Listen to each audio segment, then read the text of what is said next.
Olá, pessoal. Hoje nós vamos ver a aula 15 de literatura, Semana de Arte Moderna. É o marco na nossa literatura no século XX, tá?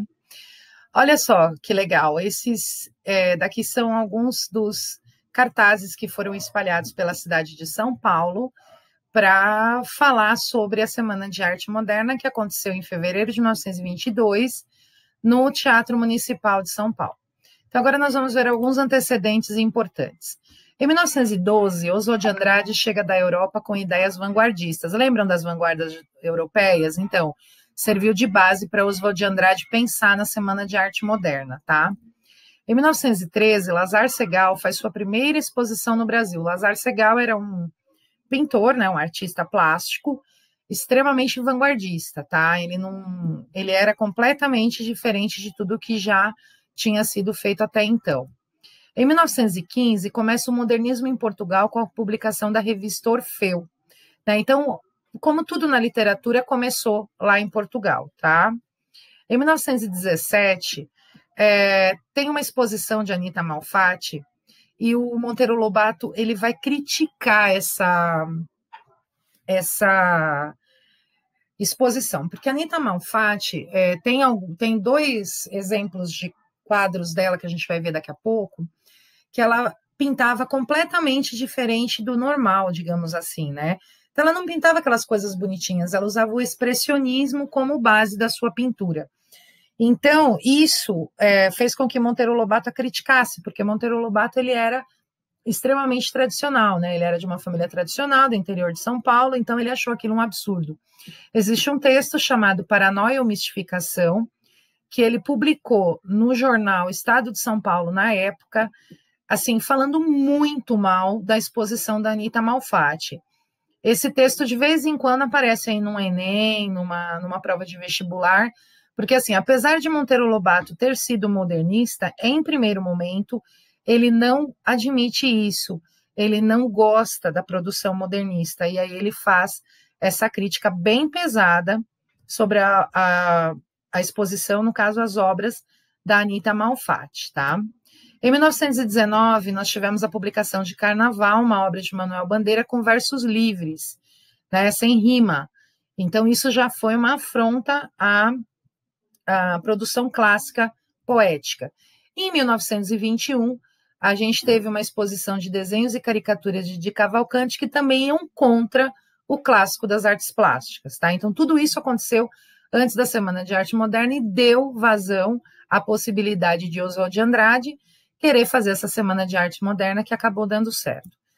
Então, aqui, ó, as obras da Anita Malfatti, que foram expostas no saguão do Teatro Municipal na semana de 22, tá? Então, vocês observem que não é nada bonitinho, né? Não é nada assim, como é que eu vou falar assim, reproduzindo o real, né? Tá? Então, é uma pintura até bem infantil, né? Esse primeiro quadro, e esse segundo quadro também é uma coisa muito diferente. Então, ela pintava de acordo com um movimento artístico chamado expressionismo, tá? Bom, as principais propostas estéticas apresentadas pelos artistas que participaram da Semana de Arte Moderna. Desenvolvimento do... Então, a valorização do que é brasileiro, tá? Só que sendo bem crítico nesse ponto. Versos livres, né? Então, abaixo a rima. Literatura marcada por alegria e humor, o poema piada. Até então, não, lembra que as temáticas eram coisas amorosas, desesperadoras e tal, não, agora não. E, ó, de onde nós saímos, gente? A gente saiu de um parnasianismo, simbolismo, que pregava aquelas coisas extremamente rebuscadas. E olha onde a gente foi parar. A aproximação entre prosa e poesia, né, porque a gente tinha poemas em prosa, né, que não tem rima, conta historinha, né, então poema em prosa. Ampliação do conceito poético, então deixou de ser só aquele negócio daquela coisa quadradinha, né, tipo um soneto que tem que ter 4, 3 e 3 versos, 4 estrofes, tal, aquela coisa toda. A partir de agora começou a produção dos poemas em uma estrofe só, poemas bem curtinhos, poemas numa estrofe extremamente longa, sem métrica, sem nada, tá? A busca da originalidade, lógico, né? Para não copiar de ninguém. Sátira ao passado, então o poema Os Sapos, de Manuel Bandeira, faz uma sátira absurda aos poetas parnasianistas, comparando-os ao sapo tanoeiro. Sapo tanoeiro, tanoeiro é uma pessoa que faz tonéis, tá? Então, para que ele consiga moldar a madeira dentro daquelas cintas, ele fica dando martelada na madeira. Então, o Manuel Bandeira, ele compara os poetas parnasianos aos tanoeiros, porque o parnasianismo ele é bem marcado, né? Ele tem uma métrica bem marcada, uma rima bem marcada. Então, ele vai meio que tirar o sarro dos parnasianos na hora que ele compara os poetas parnasianos ao sapo tanoeiro, tá? Linguagem literária ligada ao cotidiano, então uma linguagem bem leve, bem para todo mundo entender. Paródias, né? Então você pega lá um texto clássico, um texto antigo, um texto que todo mundo conhece, refaz esse texto de uma forma bem humorada, tá?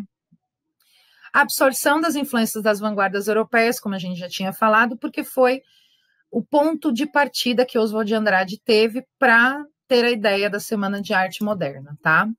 Então, agora tem lá exercícios no Maestro para vocês fazerem. Bom trabalho, até a próxima aula.